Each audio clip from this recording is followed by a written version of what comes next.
saada tilanteen. Ja vielä takaisin NHL:ään. Florida Panthersin polvivammasta kärsivä Alexander Barkov palannee tosipeleihin huomenna. Barkov haluaa petrata alkukauden pelisuorituksistaan rutkasti. Alexander Barkovin kausi katkesi 8 ottelun jälkeen. 19-vuotias sentterilupaus satutti polvensa. Vähän on kipeä polvi, että on mennyt muutaman kerran tässä, mutta nyt ei pitäisi olla mikään paha, että kuitenkin varmaan päälle.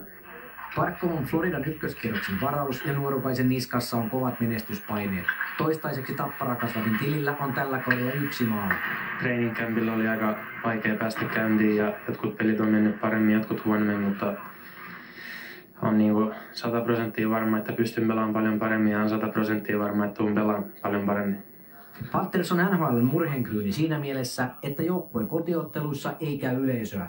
Lokakuun Ottawa-pelissä nähtiin historian pohjanoteraus, kun kotipelissä oli vain reilut 7300 katsojaa. Tietysti mukavampi on, jos olisi ihan täynnä ja kauhea meteli ja kannustus, mutta ei se mua haittaa, että Hakametsässä oli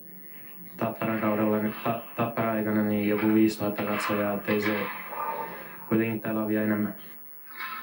Nyt muita aiheita huomenta Suomen puolella.